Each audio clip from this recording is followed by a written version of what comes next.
Hello and thanks for joining us at Me and My Golf. We're your coaches, Piers and Andy. Now a month ago on the Impact Show we released a video, Andy, showing people 5 tips on how to break 100 for the first time. A lot of success with a lot of golfers looking at those tips, breaking 100 for the first time, and a lot of comments since then saying, well, how can we break 90? So Andy, guess what we're doing today? Exactly, so we're going to give you 5 tips to break 90. Now the key to breaking 90, it's a little harder, but now you've passed that 100 mark, it's going to be hopefully a little easier. But look, the key to doing this really is to make sure you can eliminate the double bogeys off your cards. So a bogey is absolutely fine, and if we can throw in a few pars, then you are going to break 90. So 5 tips, let's take charge of your game.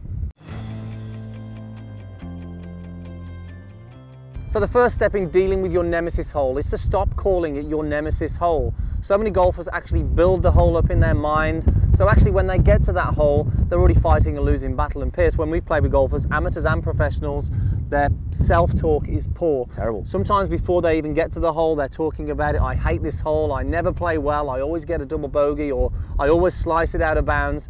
And if you can stop talking negative and building this up, it's going to help when you get to that hole. And I think in dealing with this, Piers, if you change what you say, you can change how you play. And so many golfers can learn from that by just talking a little different. The second step then is really to get out and practice on these holes that you struggle with. Yeah, I mean, look, you're trying to turn this, if it's a nemesis hole, Andy, it's usually a quadruple or a triple bogey. So if we can turn it into a bogey, that's a good start. That's what we were trying to do.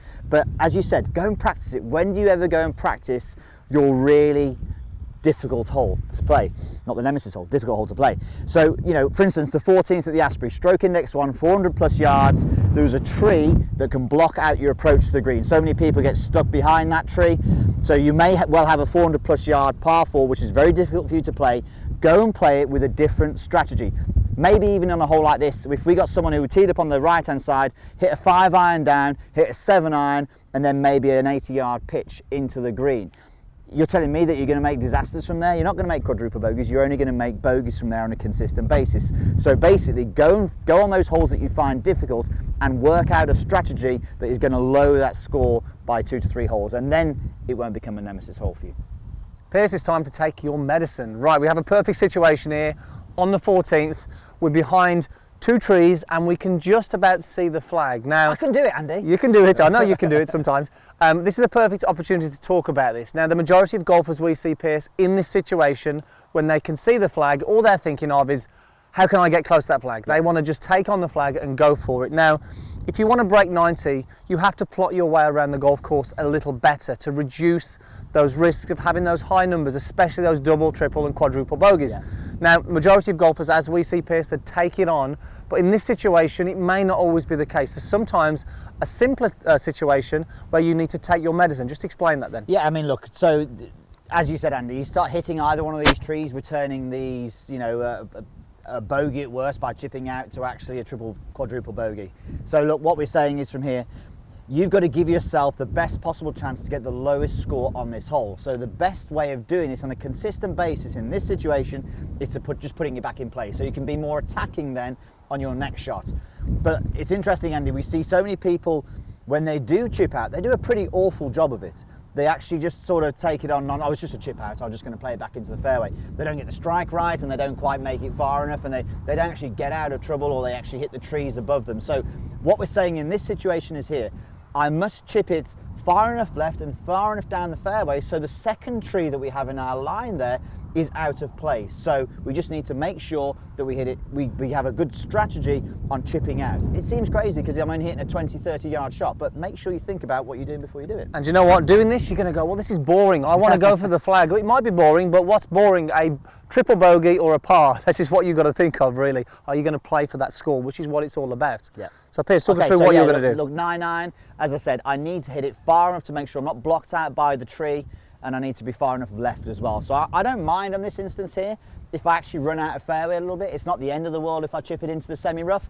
Some people prefer to pitch out the semi-rough. They can get a better contact on the golf ball. So I'm just going to be going around that sort of stake tree there, 9-9. I'm just going to sort of push it down there about 50 to 60 yards. Pretty simple shot. No way that was hitting the trees. It's absolutely smack on line. Just going to the edge of the fairway there, actually still on the fairway, and I know now from there that I'm not blocked out again. I can attack with my pitch shot, maybe walk off with a par, but no worse than a bogey. Yeah, you're not getting a double or a triple there, right? Not at all. Take your medicine, guys. Choosing your favourite chipping club. Now we want you to have the versatility in your short game, being able to play the low shots, the high lofted shots. But Andy, it's really important for you to develop your favourite club, the club that gives you the best response. You understand exactly how far it's going to fly, you understand how it's going to react when it hits the ground. It's really going to give you that consistency when you're playing your shot. So Andy, you've got a pretty simple chip shot here. You have a favourite club for this, don't you? I have, yeah, and it's consistency, that word you mentioned, Pierce, which we're after, you know, over the period of the round. I've got my 52. I love chipping with this 52. It gives me what I want from the chipping club, but now I know exactly how far it's going to land roughly, instinctively, really, how it's going to react on the green and how it's going to roll. So let's take this situation into account here. I've got a downhill left to right. I know just by looking at this that if I land the golf ball around the fringe, it will land, stop a little and then roll towards the hole. And that's just from experience of using this over and over again. If you're changing clubs all the time, it's very hard to build up that sort of feeling and get exactly what you're after. But it is something, do you want to play that shot? But it is something you still need to practice. Of course, you need that, you know, that sort of flexibility in your short game, but it is important to have that favourite one. So I'm expecting Andy, because it's his favourite shot. Yeah, very nice, Andy. Landing on the fringe exactly where you said, with that predictability. It's a very fast shot, isn't it? Look at that. Yeah, it's definitely played it pretty expertly, though. So, guys, get that favourite chipping club.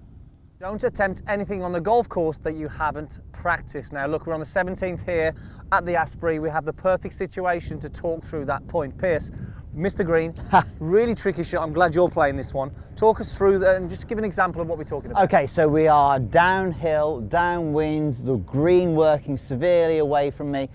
For me to get this golf ball close to the flag, I've got to land it just on the green, coming in very vertically, allowing for the fact it's going to roll on a little bit, then run down.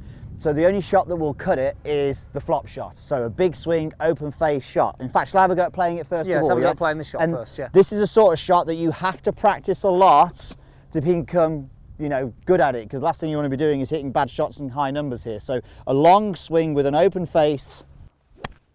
So it's gone really high, it's going to stop very quickly, and you can see how fast it is down there. Andy, that's pretty good, isn't it? Got a chance of going in that one. Just do that every time and you'll be okay. But you know, the extremely difficult to do that, and if you've not really played the flop shot before and not with any sort of practice, there's no way you should be trying that. And that could go drastically wrong, which is the point of what we're trying to make. The last thing we want to do is end up, you know, from this position really close, again, over the back of the green and having a nightmare. This is just a chip shot. It could be the same on any other shot on the golf course that you wouldn't normally have. So in this situation here, I've got the 52 now, and this is more predictable for me. I can just land it on the fringe grass and it's going to roll down.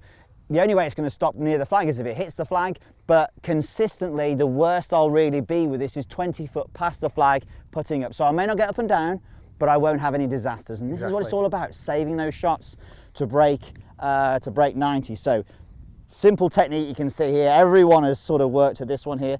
Land it just on the fringe grass. And yes, it's going to run down. It might hit the flag, Andy. Hit your other ball. Hit my other ball. But we know if that would have, we know if that hadn't have hit that golf ball there, it would have probably gone about 20 foot past the flag and would have been coming up to the green there. Maybe that's what we're going to do next time. Aim for the other golf ball as well. But from there, consistently, I'm only going to make a bogey. I'm not going to make those quadruples. Mastering par threes. Now for our final tip, what better place to do it on the 18th hole, the par three here at the Asprey, danger all around it. Now, if you can take charge of the par threes, your scores are going to low by just tweaking the strategy just a little bit. So PGA Tour, Andy, the average last year for par threes for the whole PGA Tour players was over par. So if those guys are struggling on it, then we need to look at it ourselves when we are playing. So we see that with par threes, a lot of people are aware with their iron shots how far they hit the golf ball in total, but they're not really aware of how far it carries. So on a hole like this, which is fraught with danger, water short, a lot of people go in the water short because they're thinking on their yardage and their strategy based on their total distance, not on their carry distance. So that's the first thing we need to consider. The second thing we need to consider, par threes, Andy, if they just go for the middle of the green, they're probably going to walk off with a par more often than not. Yeah, definitely. And often you see that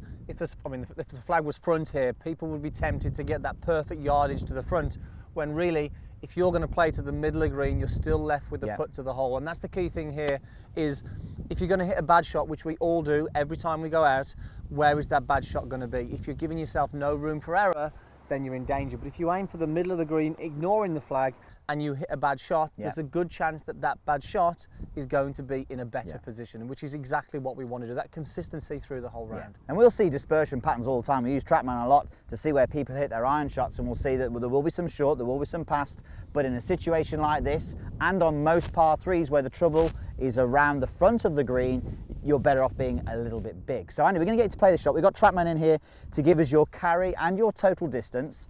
Now the hole to the middle of the green here is just over 170 yards. But what we're saying is it's downwind and downhill. Now you might be thinking straight away, maybe I could get there with an 8-iron, but you're going to stay with your 7-iron, so Yep. effectively you are clubbing up, and we're going to see if you can pitch this in the centre of that green. Definitely. It's tempting. The ego tells me, oh, I can get an 8-iron there, I can get it there. But Yeah. look, this is a safe club. If I hit this well, it is going Yeah. to get there. So the two main things for me, clubbing up, centre of the green, taking everything out of play. And the good thing with actually clubbing up, you're probably not going to hit it as hard, which actually means you've got more chance of striking it well, which means you've got more chance of hitting that yardage number that you are after. So let's see what you get, Andy. Right, and even I miss hit a couple every now and again, Pierce. Be a terrible shame if you put it in the water, Andy. That's a nice looking shot. So again, you know, the great thing about that, Pierce, I didn't have to jump out my boots to hit that one. It was pretty smooth. It's got a good distance, sort of just middle to centre, well, centre to the back of the green. Yeah. No danger in play at all there. Okay, so carry 166, total 178.9. Now the good thing with this is, imagine if the flag was on the front of the green and it measured 178 yards, and you know that you hit your 7-iron 178 Exactly. yards, you'd have hit it in the water. And so many people get into that trait of going for their total distance to choose their club selection, and it puts them in trouble on these par threes. Club up, middle of the green, you're going to master those par threes. Okay guys, so there you have it, 5 tips to break 90. Let us know when you break 90, post that comment down below. And if you haven't already, hit that subscribe button to see more videos like this every single week. And now for the best tip of all, if you're really serious about improving your game this year, head over to meandmygolf.com. Andy, what do they need to do? Right, click the link in the corner, start your 30-day free trial. We promise you will love it. Loads of content on there to help. Thanks for watching, and we'll see you then.